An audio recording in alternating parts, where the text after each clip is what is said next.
Hello दोस्तों, आपके अपने YouTube channel maps IAS academy में आप सभी लोगों का स्वागत है। हम लोग कंपाउंड इंटरेस्ट पहला टाइप पढ़ चुके थे। 2 क्लासों में आप लोगों ने इसे समझा था। ठीक है, आज आपकी तीसरी क्लास है और इसमें आप कंपाउंड इंटरेस्ट यानी टाइप नंबर 2 देखें। किस पर? गुना पर आधारित प्रश्न करेंगे। किस पर? टाइप नंबर लिख लेंगे आप लोग 2। किस पर? गुना पर आधारित प्रश्न। गुना पर आधारित प्रश्न, ये हमारा आज का टाइप है। अब गुना पर आधारित प्रश्न, इस टाइप के प्रश्न आपने किस में किए थे? इसी टाइप के प्रश्न आपने किए थे साधारण ब्याज में, और इसी टाइप के प्रश्न कर रहे हैं आप चक्रवृद्धि ब्याज में यानी कंपाउंड इंटरेस्ट में। तो एक थोड़ा सा क्विक रिवीजन करते हैं। साधारण ब्याज में क्या करते थे? जैसे मैंने आपसे कह दिया कि कोई धनराशि है वो अपने का, यानी मान लीजिए कि 5 वर्ष में कोई धनराशि है वो कितनी हो जाती है? 2 गुना हो जाती है। कितने वर्ष में? 5 वर्ष में। तो कितने वर्षों में यही धनराशि स्वयं का 4 गुना हो जाएगी? कितने गुना? 4 गुना। तो इसे कैसे करते थे? हम मान लेते थे कि एक हमारा क्या है? मूलधन। ये एक हमारा मूलधन है, लेकिन इस पर एक ब्याज मिलके अमाउंट कितना हो जा रहा है? 2। यानी एक मूलधन है, इस पर एक ब्याज। कितने वर्ष में? 5 वर्ष यानी 5 ईयर में। हमें करना क्या है? एक मूलधन है, एक का करना है 4 गुना, यानी 4 क्या है? अमाउंट। तो इसका मूलधन क्या है? एक तो मूलधन है, लेकिन इस पर कितना मिला होगा? 3 मिला होगा ब्याज। कितना मिला होगा? 3 मिला होगा ब्याज, क्योंकि यहाँ P है यानी यहाँ मूलधन है। मूलधन एक का कितने गुना हो गया? 2 गुना। कितने वर्ष में? 5 वर्ष में। तो ये मूलधन है और ये क्या है? SI यानी सिंपल इंटरेस्ट है। ऐसे ही यहाँ पर एक का कितने गुना हो गया? 4 गुना। अब आपको वर्ष निकालना है कि कितने वर्षों में हुआ है। तो ये क्या है? P है, और ये क्या है? साधारण ब्याज है। यहाँ साधारण ब्याज 1 है। एक साधारण ब्याज कितने वर्ष में मिला? 5 वर्ष में। हमें चाहिए 3 साधारण ब्याज, यानी कितने वर्ष में मिलेगा? एक का कितने गुना हुआ है? 3। एक वर्ष यानी एक साधारण ब्याज मिला है 5 वर्ष में, तो 3 साधारण वर्ष मिलेगा कितने वर्ष में? 5 गुणे 3 यानी 15 वर्ष में। ये तो हो गया साधारण ब्याज। अब अगर आप ये देखेंगे कि साधारण ब्याज और चक्रवृद्धि ब्याज दोनों अलग अलग बात है, क्योंकि साधारण ब्याज लगता है प्रत्येक वर्ष समान, लेकिन चक्रवृद्धि ब्याज लगता है क्या? प्रत्येक वर्ष अलग अलग लगता है। ठीक है, अभी ये तो हो गया साधारण ब्याज का कॉन्सेप्ट। अब हमें पढ़ना है क्या? चक्रवृद्धि ब्याज का कॉन्सेप्ट। प्रश्न आपको दिया है, कोई धन चक्रवृद्धि ब्याज पर 3 वर्ष में अपने का 3 गुना हो जाता है, वही धन उसी दर से कितने वर्षों में 9 गुना हो जाएगा? अब 9 गुना निकालना है। साधारण सा सूत्र आपको किताबों में मिल जाएगा। क्या? T2 बराबर T1 इंटू A। T2 आपको निकालना है, T1 का मान आपको 3 दिया है और A आपको निकालना है। ठीक है, ये हो गया। अब यहाँ से आपने समझ लिया साधारण ब्याज। अब लेकिन हमें करना है क्या? चक्रवृद्धि ब्याज। कोई कहीं भी जाएगा नहीं, चक्रवृद्धि ब्याज का सरल सा कॉन्सेप्ट समझ लीजिए। अब क्या होता है कि जो साधारण ब्याज होता है वो आपका किस पर चलता है? समांतर श्रेणी। ठीक है, AG पर चलता है, और ये किस पर? AP पर चलता है। ये किस पे चलता है? गुणोत्तर श्रेणी पर। यानी कंपाउंड इंटरेस्ट किस पर चलता है? गुणोत्तर श्रेणी पर चलता है। अब इसको देखेंगे।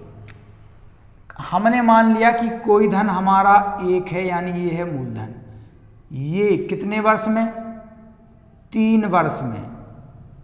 3 वर्ष में कितना हो गया? अमाउंट जुड़ के कितना हो गया? 3 गुना हो गया।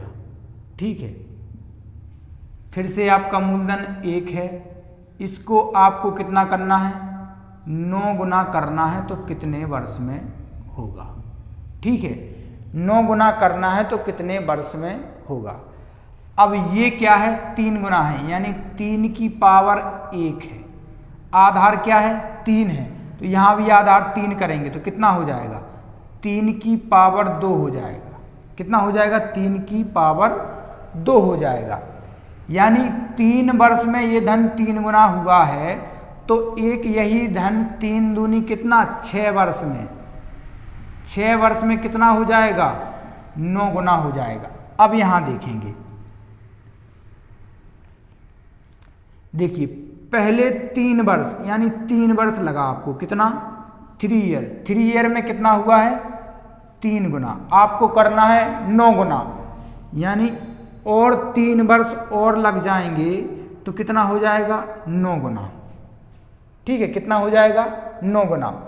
अब ये गुणोत्तर श्रेणी है, आप देखिए सार्वंतर हमेशा बराबर आएगा। 1 का अगर आप इसमें भाग देंगे तो कितना आएगा, 3, और 3 का अगर 9 में भाग देंगे तो कितना आएगा, 3, यानी हमेशा सार्वंतर क्या आएगा, बराबर आएगा। ठीक है, अब इसको ऐसे कर सकते हैं आप कि पहले 3 वर्ष में कितना हुआ, 3 गुना, फिर 3 वर्ष में 3 गुना और होगा, यानी पहले 3 वर्ष में 1 का हो गया 3 गुना। अब जब 3 वर्ष और जोड़ देंगे तो कितना हो जाएगा, 9 गुना। ऐसे ही 3 वर्ष और जोड़ देंगे तो कितना हो जाएगा, 27 गुना। ऐसे ही 3 वर्ष और जोड़ देंगे, यानी 3 वर्ष और 3 वर्ष बाद कितना हो जाएगा, 81। ठीक है, तो कितने हो गए, 3, 3 दूनी 6, 3 तिरका 9, 3 चौको 12, यानी 12 वर्ष में कितना हो जाएगा, 81।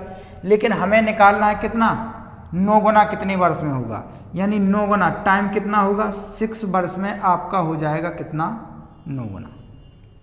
अब आप कहेंगे इससे नहीं करना है तो सूत्र से करना है, तो सूत्र से कर लीजिए। लेकिन देखिए सूत्र कब तक याद रखोगे, पूरी मैथ में लगा के अगर आप सूत्र देखें तो बहुत सारे सूत्र हैं, तो सूत्र याद नहीं करना है, लॉजिकल सोचिए, दिमाग लगाइए। देखिए 3 वर्ष में 3 गुना हो रहा है, आधार क्या है, वहां आप समांतर श्रेणी में करते थे, यहाँ गुणोत्तर श्रेणी में करेंगे। ठीक है, तो कितने वर्ष में हो जाएगा, अब इसकी घात ये कितनी है, 3, आधार यहाँ भी 3 है तो आधार यहाँ भी 3 लेंगे, लेकिन यहाँ आधार 3 लेंगे तो इसकी घात 2 हो जाएगी, क्योंकि 9 गुना करना है। अब यहाँ 2 घात है और यहाँ 3 वर्ष में हो रहा है, तो 3 गुणे 2 कर दिया, आपका आंसर कितना आ गया, 6 वर्ष। ऐसे ही यहाँ करना है। अब यहाँ आपको T2 निकालना है, क्या, T2 निकालना है बराबर, T1 आपको दिया है कितना, 3 वर्ष में, और A यानी कितनी घात है, A यानी उसकी कितनी घात है, यानी 2, तो T2 बराबर कितना हो गया, 6 वर्ष में क्या हो जाएगा, 6 वर्ष में स्वयं का 9 गुना हो जाएगा। तो ये हमारा प्रश्न है, स्क्रीनशॉट ले लें। अब इसी को अगर मैं चेंज कर दूं कि कोई धन है वो 5 वर्ष में हो जाता है आपका 2 गुना, कितना, 2 गुना हो जाता है, तो वही धन उसी दर से कितने वर्षों में क्या हो जाएगा, 8 गुना कितने वर्षों में हो जाएगा। ये आप लोग निकालेंगे, इसी तरीके से करेंगे और आराम से निकाल सकते हैं। इसका स्क्रीनशॉट आपने ले लिया होगा, इसे कर दें और क्लास को शेयर जरूर कर दें। अब इसी को कर दें, 5 वर्ष में हो रहा है 2 गुना, तो वही धन उसी दर से कितने वर्षों में हो जाएगा, 8 गुना। ये हमारा प्रश्न है। अब इसे भी आप लोग आराम से कर सकते हैं। देखिए कितना हो रहा है, मैंने मान लिया कि धन हमारा P1 है, कितने वर्ष में, 5 ईयर में ये कितना हो रहा है, 2 गुना हो रहा है। अब यहाँ भी धन 1 है, लेकिन हमें करना कितना है, 8 गुना। ठीक है, आधार क्या है, 2, यानी 2 की पावर कितना, 1, तो 8 को भी हम तोड़ लेंगे, 8 को तोड़ेंगे तो क्या हो जाएगा, 2 की पावर कितना, 3, 2 की पावर 3 कितना होता है, 8। यहाँ 5 में 1 का यानी कितना हो रहा है, 5, यहाँ घात कितनी है, 3, यानी 3 गुना करना है, यानी 5 गुणे 3 बराबर कितने साल में होगा, 15 वर्ष में यही धन कितना हो जाएगा, स्वयं का 8 गुना हो जाएगा। अब यहाँ देखिए ऐसे नहीं करना है तो गुणोत्तर श्रेणी बनाइए। देखिए एक हमारा धन है और 5 वर्ष में 5 वर्ष में कितना हो रहा है, 2 गुना हो रहा है। तो अगले 5 वर्ष में कितना होगा, इसका 2, जब 5 वर्ष में जब 2 गुना हो रहा है तो नेक्स्ट जब 5 वर्ष और आएंगे तो कितना हो जाएगा, 4 गुना। फिर नेक्स्ट 5 ईयर और आएंगे तो कितना हो जाएगा, 8 गुना। कितने लग रहा है, 5, 5 दूनी 10, 5 तिया 15, यानी टोटल टाइम कितना लग रहा है, 15 वर्ष में कितना हो रहा है, 15 वर्ष में हो रहा है 8 गुना। आपसे पूछे 4 गुना कितने वर्ष में होगा, तो 5 और 5 10 वर्ष में 4 गुना होगा, और 2 गुना कितने वर्ष में, 5 वर्ष में 2 गुना होगा। इस सूत्र से भी आप निकाल सकते हैं। अब T2 का मान आपको निकालना है।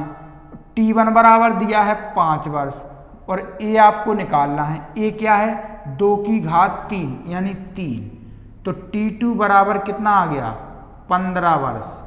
ये हो गया आपका सूत्र। तो किसी भी तरीके से आप लोग क्वेश्चन को सॉल्व कर सकते हो। नेक्स्ट प्रश्न करेंगे आप लोग।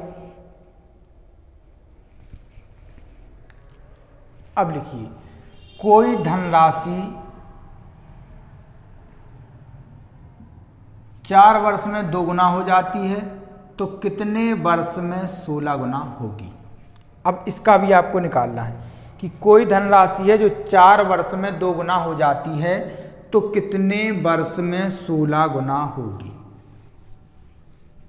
अब आप इसका आराम से आंसर दे सकते हैं।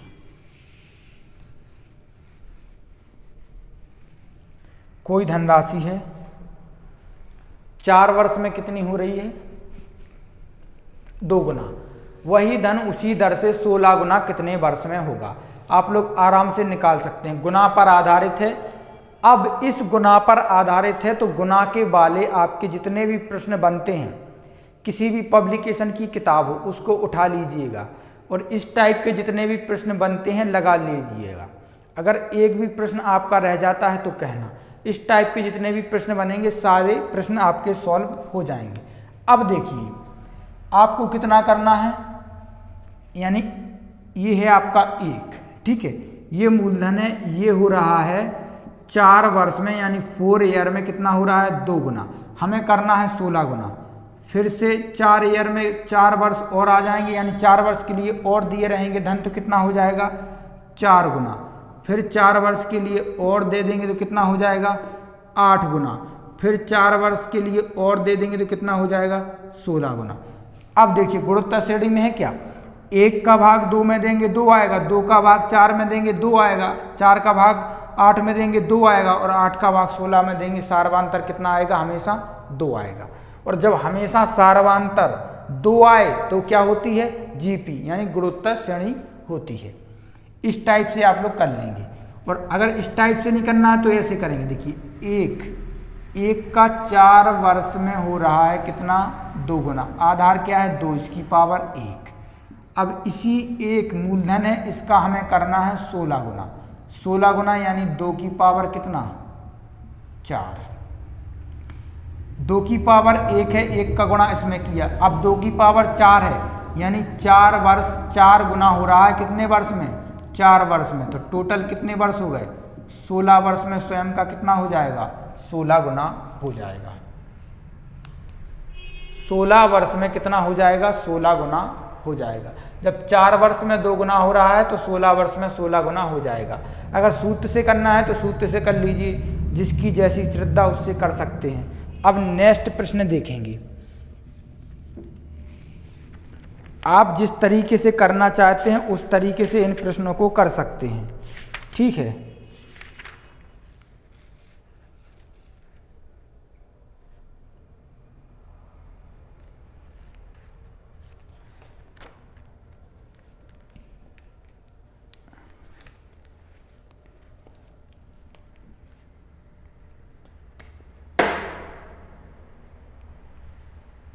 अब आपको प्रश्न दिया है कि कोई धनराशि चक्रवृद्धि ब्याज की दर पर 3 वर्ष में स्वयं का 3 गुना हो जाती है तो कितने वर्षों में वह 9 गुना होगी।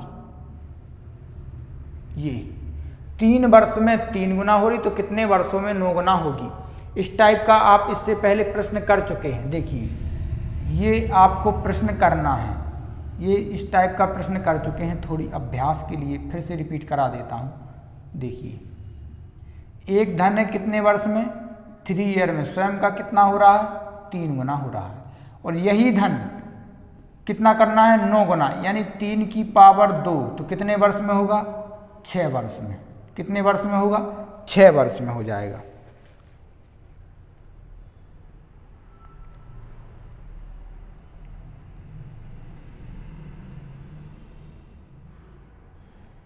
इसे आप लोग कर दें।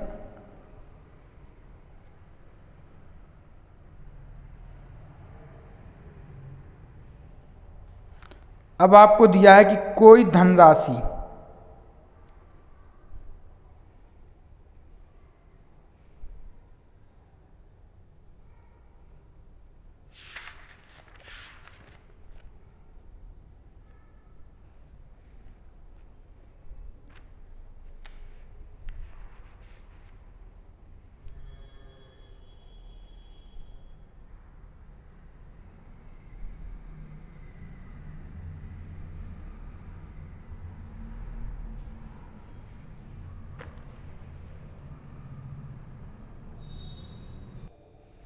अब देखिए दोस्तों, आपको दिया है कि कोई धन चक्रवृद्धि ब्याज पर 3 वर्ष में अपने का, यानी इसमें क्या होगा, ब्याज जुड़कर 3 सही 3/8 गुना हो जाता है, तो ब्याज की दर बताइए। अब इसी प्रकार से आपने, जिन लोगों ने नहीं देखा वो साधारण ब्याज की क्लास देखेंगे। साधारण ब्याज में मैंने आपको दर निकालना सिखाया है, इसी टाइप का ये प्रश्न है, तो इसमें भी आपसे दर निकालना सीखना है। अब देखिए, इस प्रश्न को करने के 2 तरीके हैं। कितने, 2 तरीके हैं। एक तो देखिए, वो कह रहा है कि ब्याज धन अपने का इतने गुना हो जाता है। जैसे मैंने आपसे कहा, जैसे इस टाइप से आप प्रश्न करते थे कि एक है आपका मूलधन, इसी मूलधन का 3 वर्ष में, कितने वर्ष में, 3 वर्ष में कितना हो रहा है, 3 सही 3/8। कितना, 3 सही 3/8 हो रहा है। इसको हमने, ये भिन्न में है, हमने इसको और सही से कर लिया या लिख लिया, ठीक है। 3 वर्ष में कितना हो गया, 8 × 24 और 3 27/8 हो गया। कितना, 27/8 हो गया। अगर इसका हम त्रियक गुणा कर दें तो 3 वर्ष में 8 धन था, 8 का कितना हो गया, 27 गुना हो गया। 8 का कितना हो गया, 27 गुना हो गया। इसका त्रियक गुणा कर दिया तो 8 का कितना हो गया, 27 गुना। कितने वर्ष में, 3 वर्ष में। अब देखिए, यहाँ क्या है, 2 का क्यूब, और यहाँ क्या है, 3 का क्यूब। यहाँ 2 का क्यूब, यहाँ 3 का क्यूब, ठीक है। अब देखिए, तो यहाँ 3 वर्ष में हो रहा है, हमें निकालना 1 वर्ष का। ये तो 3 वर्ष का है, यहाँ से दर निकालेंगे तो यहाँ से भी आ जाएगा, लेकिन हमें निकालना 1 वर्ष का। यानी 2 से कितना होगा, 1 वर्ष में 2 से कितना होगा, 3 होगा, क्योंकि ये 2 का क्यू है और ये 3 का क्यू है। ये कितना है, 2 का क्यू, ये 3 का क्यू, यानी 2 आपका मूलधन है, 2 पर 1 मिल रहा है ब्याज। तो रेट कैसे निकालेंगे, देखिए, इससे 3 हो रहा है, यानी ये पी है और ये अमाउंट है, जुड़ के कितना हो रहा है, 2 से 3 हो रहा है, यानी 1 मिल रहा है ब्याज, किस पर, 2 पर, गुणे 100, कितना आ गया, 50%। ये आ गई आपकी दर। तो किसी भी तरीके से आप इसे तोड़ सकते हैं, ऐसे नहीं करना है। एक मेथड और है, या तो आप डायरेक्ट करेंगे प्रश्न से। कैसे, कि जैसे आपको दिया है अमाउंट कितना हो रहा है, अमाउंट हो रहा है आपका कितना, 27/8 पी हो रहा है अमाउंट, ठीक है। और इसका सूत्र अमाउंट बराबर आप रख देंगे 27p/8 बराबर क्या होता है, p + 1 + r/100 की पावर n, और n बराबर दिया है कितने वर्ष में, 3 वर्ष में। p से p काट देंगे, ठीक है। यहाँ 3 है तो यहाँ भी 3 बना लेंगे। 3/2 इसकी पावर कितनी, q बराबर 1 + r/100 की पावर भी कितनी, 3। पावर 3 यहाँ है, 3 यहाँ है, 3 से 3 कट गया, ठीक है। 3/2 बराबर 1 + r/100। इस 1 को इस साइड लाएंगे तो किसका हो जाएगा, माइनस का, यानी 3/2 माइनस 1 बराबर r बटे 100। 2 एकम 2 किसका, माइनस का। अब 3 में से 2 गया तो क्या बचेगा, 3 में से 2 गया तो 1/2 बराबर r बटे 100। ठीक है, अब ये 2 से इसे काट दिया कितनी बार, 50 बार, तो r बराबर कितना आ गया, 50%। ये बेसिक है। अब ये बेसिक से किया है, ये आपने शॉर्टकट तरीके से कर लिया है, तो क्यों ना हम शॉर्टकट तरीके से करें, इतना लेंदी क्यों जाएं। और अगर लेंदी जाना है तो लेंदी जा सकते हैं।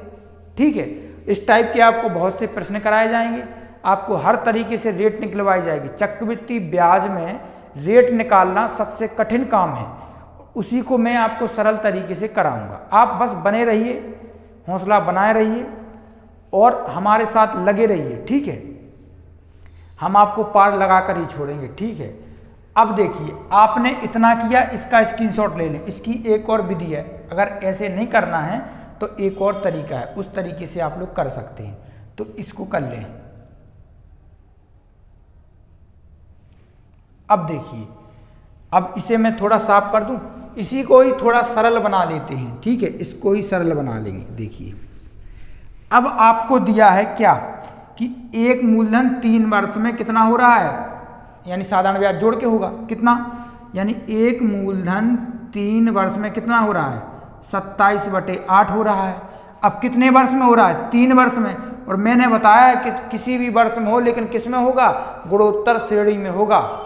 3 वर्ष में हो रहा है 27/8, यानी गुणोत्तर श्रेणी में होगा। कैसे, एक मूलधन है तो एक वर्ष में कितना होगा, 2/3 होगा। फिर दूसरे वर्ष में कितना होगा, 9/4 होगा। फिर तीसरे वर्ष में कितना होगा, 27/8 होगा। ये 3 वर्ष में ही तो होगा। अब गुणोत्तर श्रेणी में है कि नहीं, इससे इसमें देंगे तो 2/3 ही आएगा, इसका इसमें देंगे तो 2/3 ही आएगा। यानी इसका हमें सीधी सी बात है कि 3 वर्ष में हो रहा है कितना, 27, यानी 3/2 की पावर कितना, 3। 3 वर्ष में हो रहा है 3 गुना, तो यानी एक वर्ष में कितना होगा, एक वर्ष में कितना होगा, 3/2। ठीक है, तो एक वर्ष में एक मूलधन का यहाँ कितना हो रहा है, 1.5 गुना हो रहा है। कितना, 1 + 1.5। तो एक तो हमारा मूलधन है, लेकिन 0.5 क्या मिल रहा है, ब्याज मिल रहा है। अब निकालना है रेट, तो रेट बराबर क्या होता है, 0.5 मिल रहा है ब्याज इंटू 100 बटे किस पर, 1 पर। और कितने वर्ष में, 1 वर्ष में, यानी 1। इससे इसे काट दिया तो r बराबर कितना आ गया, 50%। किसी भी तरीके से आप लोग कर सकते हैं, बस आपको सोचना है, थोड़ा सोच लेंगे उसके बाद आप लोग सॉल्व कर सकते हैं। ठीक है, तो ये थे हमारे गुणा पर आधारित प्रश्न। कल करेंगे हम 2 समयों के क्या दिए रहेंगे, मिश्रधन दिए रहेंगे, और हमें उनका मूलधन निकालना होगा। 2 समयों के मिश्रधन दिए रहेंगे, यानी 4 वर्ष में कोई किसी राशि का मूलधन होता है 540 या 625 मान लीजिए, और 4 वर्ष और जुड़ने के बाद यानी 8 वर्ष में हो जाता है वो कितना, 676। अब आपसे पूछेगा मूलधन बताइए, तो ऐसे भी प्रश्न हम कल बहुत ही आसान तरीके से करेंगे। बस क्लास को शेयर कर दें, लाइक करें और सब्सक्राइब कर लें। मिलते हैं नेक्स्ट क्लास में, जब तक के लिए जय हिंद, जय भारत।